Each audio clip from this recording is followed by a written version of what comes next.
Hello folks, welcome to Lester's Custom Truck Shop. Today I'm going to be taking you through the installation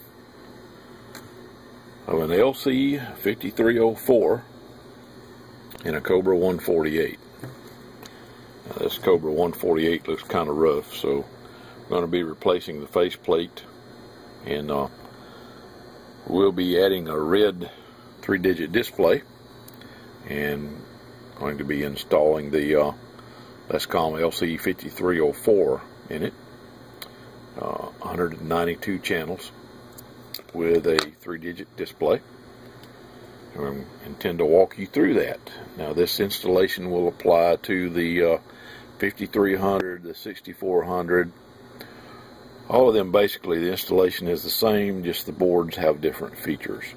Like the LC5304 is basically the same board as the 5300 without the extra digital filtering, and of course it's less expensive.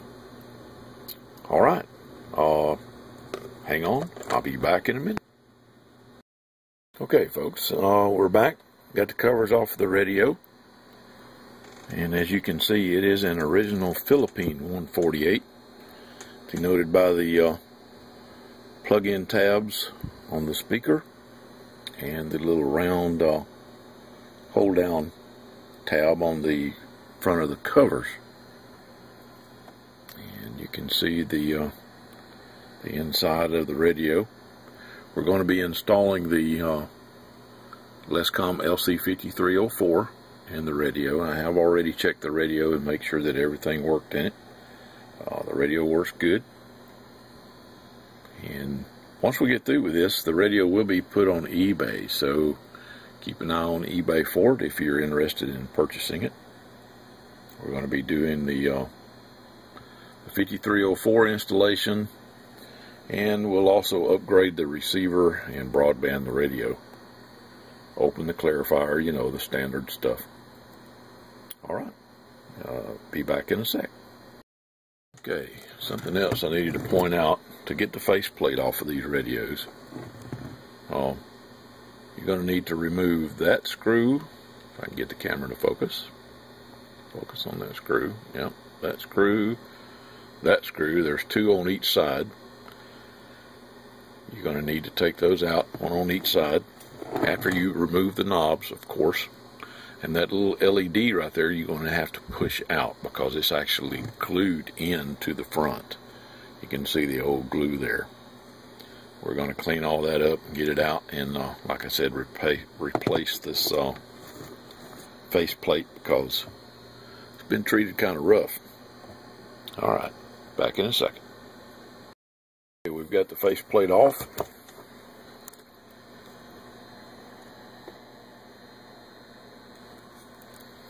And now we're going to take the front faceplate mounting, I guess you'd call that bracket, loose by removing that screw right there and its mate on the other side right there. We're going to take those two out so we can get this loose and get the channel selector loose so we can add the adapters to the radio. Okay, I'll show you that in just a second. Okay folks, I've got this front bracket piece loose, but I wanted to point out this screw right here and this bracket. See, this bracket is attached to the front, and it also has to be loosened up before you can get the front piece loose. But I have also removed the screws from the channel selector so that we can get it out of the way to install the adapters. These adapters that come with a wiring harness that will come in your kit.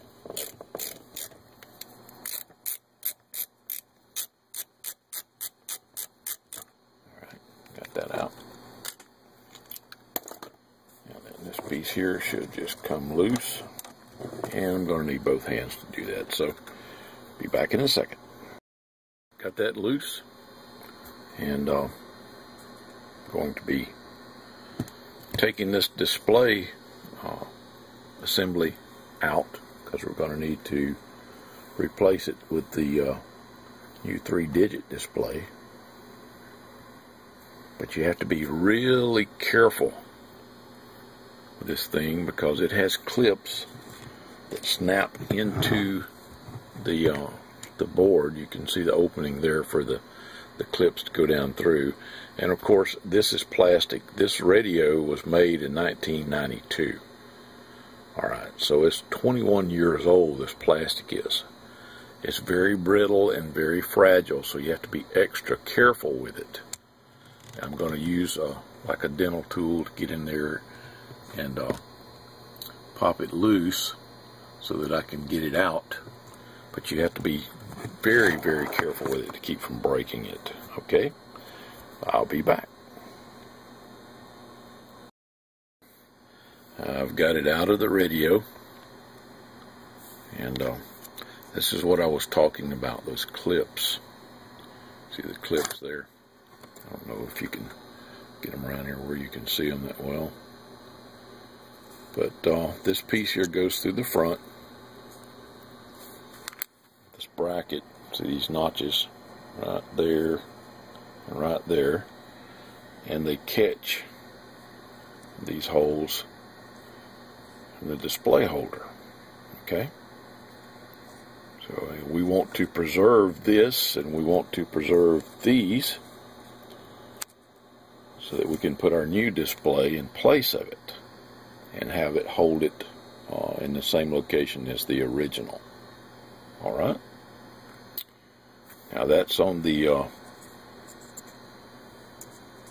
if we want a red display. Now if we change that up to blue, then that's a totally different thing, because this filter that's on the front is red, and of course the blue display won't show through the red filter.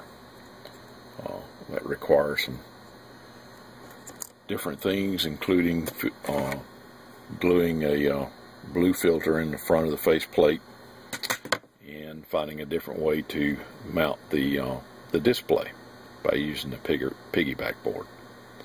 Okay, now I intend to remove this ribbon cable from the radio, because these adapters, one of them will go into the main board, there where the ribbon cable is there, and the other one will go into the channel selector board here. Now, I use the channel selector with all of my boards, because the encoders are, in my opinion, very flimsy. They feel loose, but I like the nice click and feel of a channel selector, and I've programmed my boards to use the channel selectors instead of the encoders. Well, even like on my brand new N2 up here, okay, this is my test radio, but see that knob right there? This is a brand new radio, right, made by Ranger, but that's an encoder, and all the encoders are like that. I don't know why they can't make them any tighter.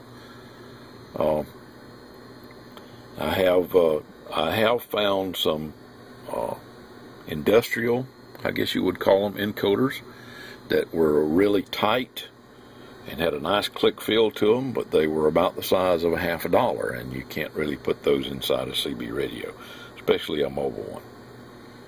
So we're sticking with the channel selectors. Alright, that's why you got to install the adapters and remove this ribbon cable.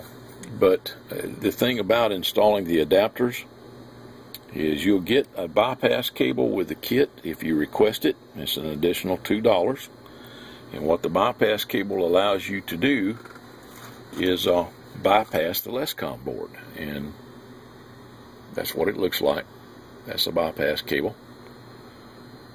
Like I said, it's an additional $2 if you request it, and you just plug it into the two adapters that we got installed here, and it bypasses the LESCOM board for troubleshooting. Now, it won't give you back your display, because we're changing the display out to a 3-digit display, so you won't have that. But you will be able to check the frequency and verify the operation of the radio in case you believe that there's a problem with the LSCOM board.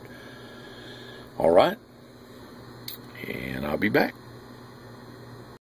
Okay, I've got all the wires unsoldered, and they connect to the board right there, and that's where your adapter is going to come through as well, right through there.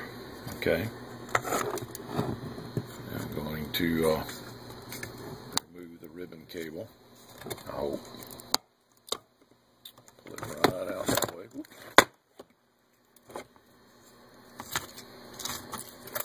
And I got to unsolder it from the bottom of the channel selector.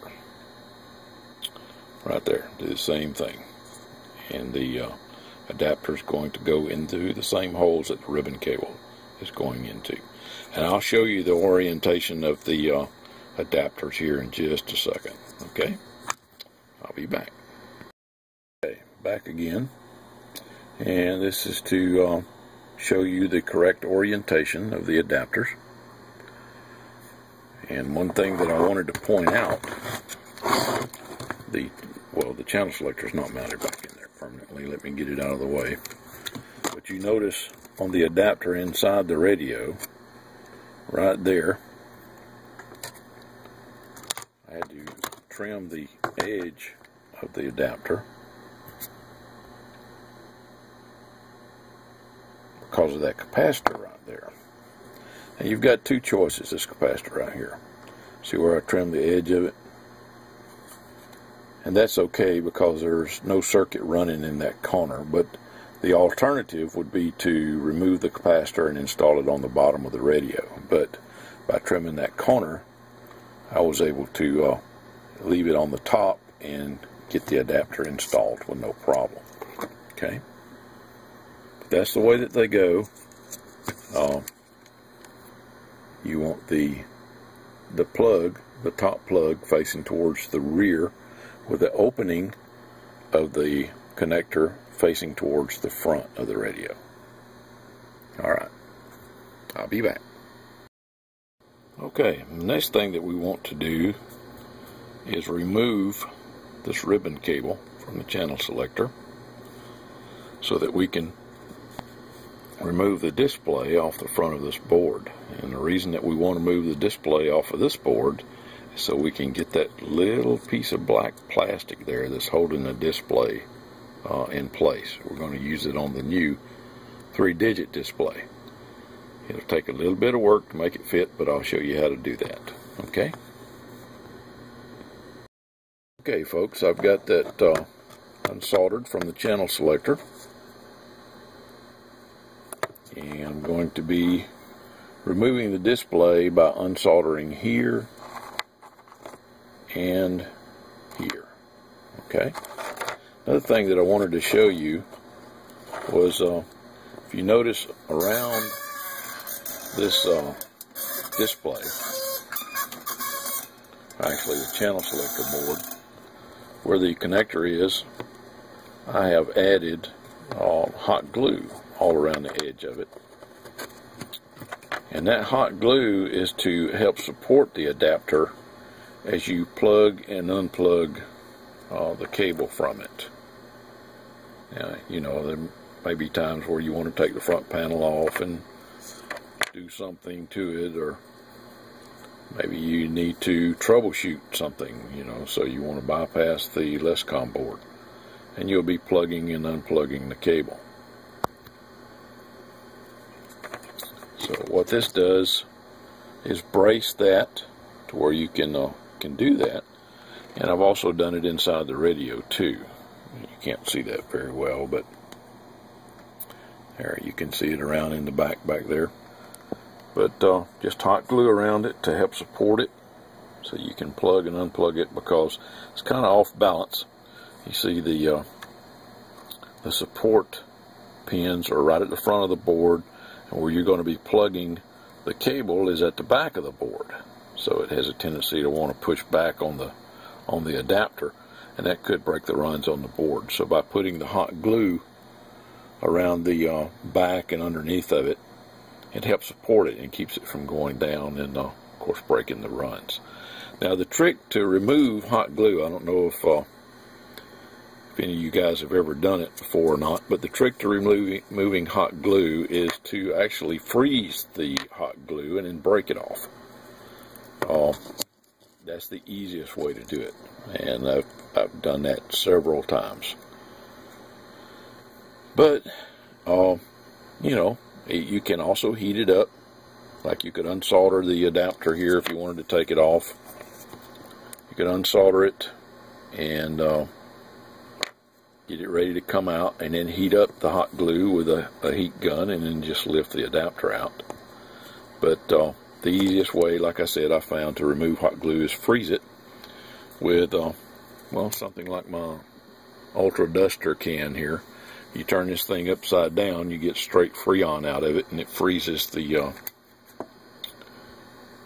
component or whatever you're aiming at, and it makes that hot glue really easy to get off.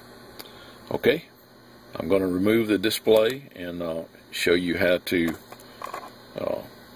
fix the bracket to where it'll fit on the new 3-digit display. I'll be back shortly. Okay, we've got the display board disassembled. Got the old display out of it. And here is that bracket that we need to save, right here. What we're going to do is put this new display in there. But of course, right now it won't fit. The new display is just a little bit too big for it. But I'm going to show you how to fix that. We'll actually sand down the ends of the new display and do just a little bit of work to the bracket.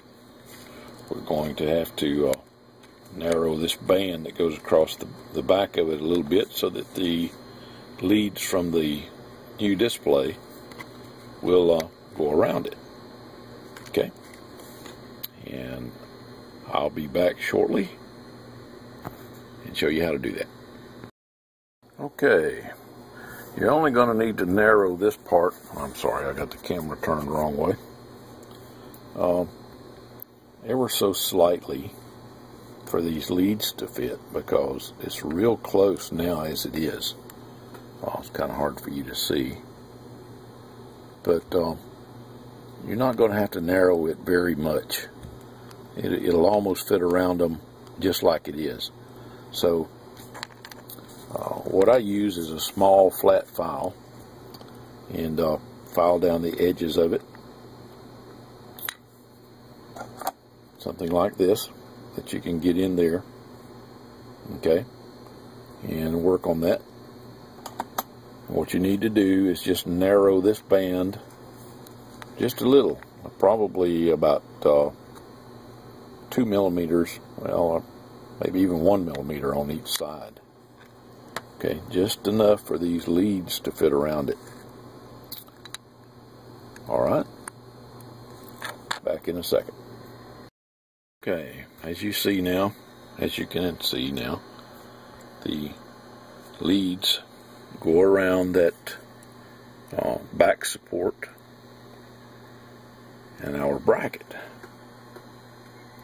And then we just got to do a little more work on the bracket so that we can get the display to fit inside. And it's pretty close right now. I mean, we're not going to have to do a whole lot of sanding to remove the edges. So it won't take that much work. Alright, be back in a second. Okay, what I've done, I took the display and laid a piece of sandpaper, it's like 150 grit, on a flat surface, and then you just simply rub the display back and forth. It's kind of hard to do with one hand, I'm holding the camera with the other. But you basically file down the display or sand down the display ends to where that the little plastic lip that's inside there is just barely gone. Okay, you do that on both ends. You see how on the front here it's got the lip up there, but then on the ends that lip is gone. And once you do that, then it will just drop right in the bracket.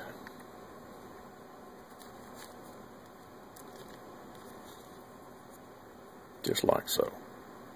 Okay. Now the 3-digit display takes the place of the 2-digit.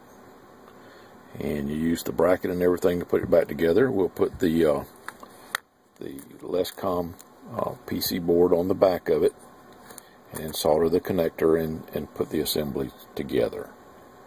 I'll be back with that in just a second. Getting ready to solder the connector in place in the back of the PC board for the display. You notice the 2 tiny holes here on the bottom right. This is the bottom of the display board. So the opening of the connector will face towards the top. Okay. It'll be facing up that way. And of course, LSCOM at the top. So the opening of the connector goes towards the top. The writing faces the display itself. Okay. The connector goes on the back of the board. Alright, getting ready to solder it in place. It'll go on there just like this. Now you want to check and make sure that you got the display oriented correctly. Kind of hard to, well, you can't really put the PC board on backwards, or upside down rather, because there are 6 pins on one side and 5 on the other, and of course the holes are 6 at the top and 5 at the bottom. Alright. First thing you want to do is solder the connector in place and then trim the leads off as close as you can to the board, because they're going to hit this bracket across the back. You can see where it's touched it already. So you want those trimmed as close to the board as possible so you don't have too much of a gap there. But you're going to be sandwiching this bracket between the display and the PC board, and you're going to try to get it as tight as you can while you solder it. Now I use a couple of small clamps to help hold it in place while I'm soldering. You can pick these up basically any hardware store or whatever, but you just, once you get the PC board on, just clamp it to hold it tight, and then solder the pins through the PC board, and it should hold forever. Now if you're worried about it, you can add a little hot glue once you get through soldering to hold everything in place. Okay? Alright, back in a second. Got it all set up and started soldering the pins, and I thought I'd show you how to do this. Okay, 1 clamp on each side. You want to make sure that your display is centered up. Okay, in the bracket there. Make sure that it's centered up top to bottom. And put these little clamps on, get it squeezing real good, and then solder your pins. Okay, I'll be back. Okay, we've got it all mounted up. Got the ribbon cable plugged into it. Okay, I still got the little piece of protective plastic over the front of the display. I'll peel that off just before we mount it in there. Okay, the ribbon cable, of course, going to go into this connector here on the LSCOM board. In this case, the 5304. And then plugs directly into the display, back of the display PC board. Now, if you ordered the frequency display instead of the channel 1 reference display, there'll be one more connector on the board. It'll go right there, and there would be another connector on this board that would go right there, and you would have another small jumper that would go between the LESCOM board and the display board, and that jumper is for the decimal point. That's the only purpose of that jumper. Okay, but if you're ordering the channel 1 reference, the decimal point's not needed. Alright, we'll be back. Okay, we now have the display assembly installed, and we've got the channel selector reinstalled. Okay, you can see how the brackets line up. Now, this thing is not in place yet. Once it's back in place, that's the way the brackets will line up. But there's no problem plugging the cables in there. You've got plenty of room. And the display cable will go right underneath the channel selector board, in between that variable inductor there and the adapter bracket. It just slips right underneath there, and we'll plug into the connector on the display board. Okay, now we're getting ready to mount the LC5304 in the radio and start aligning it and getting it all set up. Be right back. Got the board all hooked up. Now, the way I got it oriented right now is just temporary. Wanted to be able to get to the VCO and adjust that if I needed to, but it turns out I didn't even need to. Once I had removed R95, if I get the camera to focus on that spot, once I got R95 out and got it all hooked up, it just locked right up. Now this is with the low range crystal. This is the LESCOM crystal. It goes from -90 to U97. In other words, 26065 to 27975. Alright. And let's see.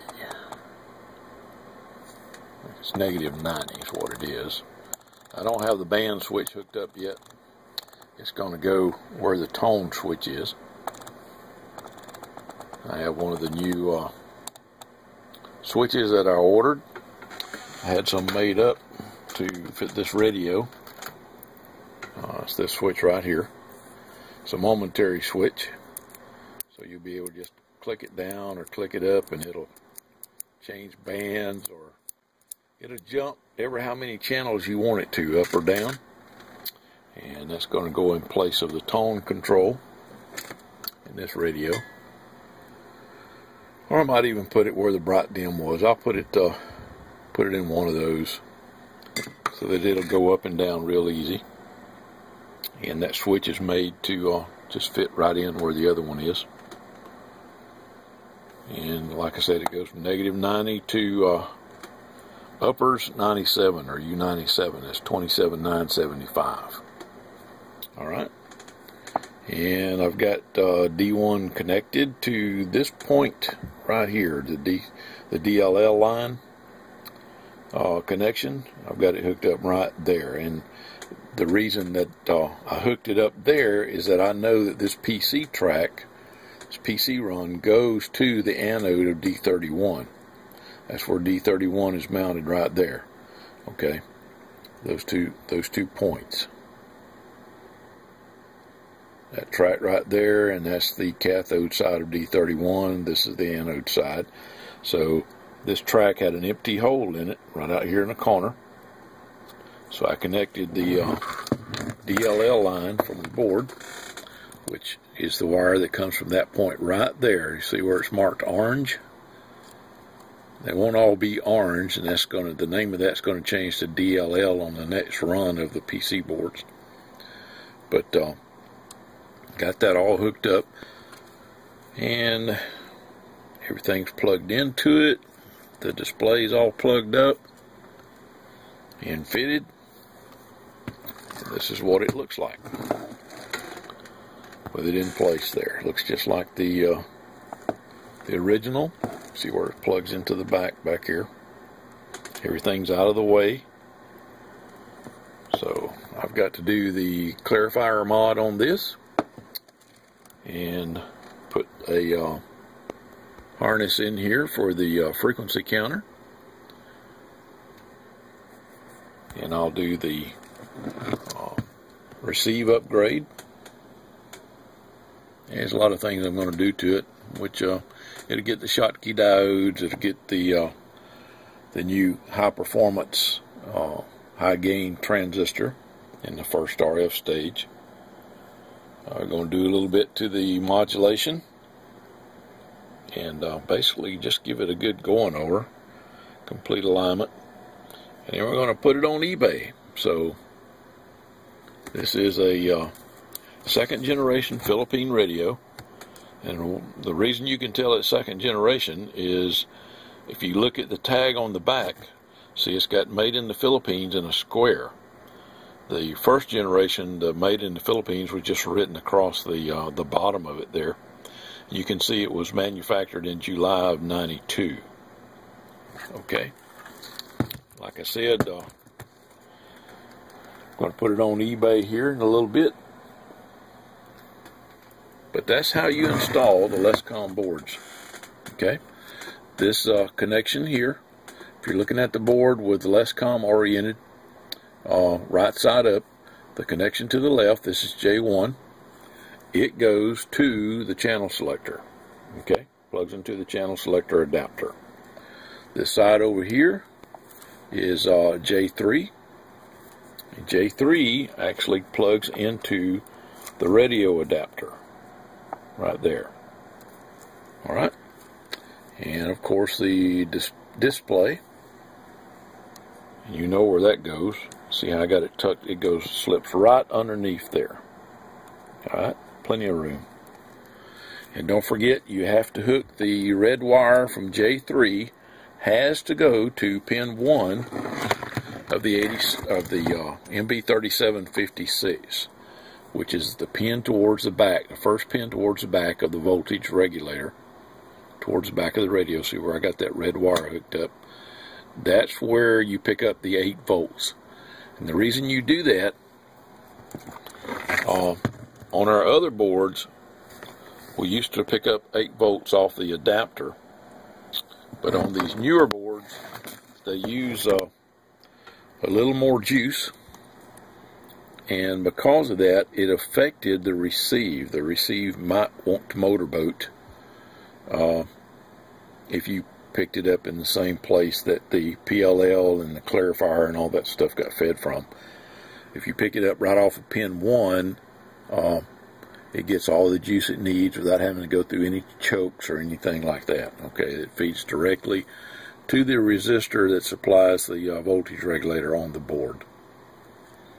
Now, I don't want to run it to 12 volts because 12 volts coming in at the back of the radio is usually unfiltered, except for of course, if you ran it up here and connected it to the switch. But even then, you don't need 12 volts. That 8 volts coming out of the back there is regulated, it's smooth, and that's what I like to use on the LESCOM boards.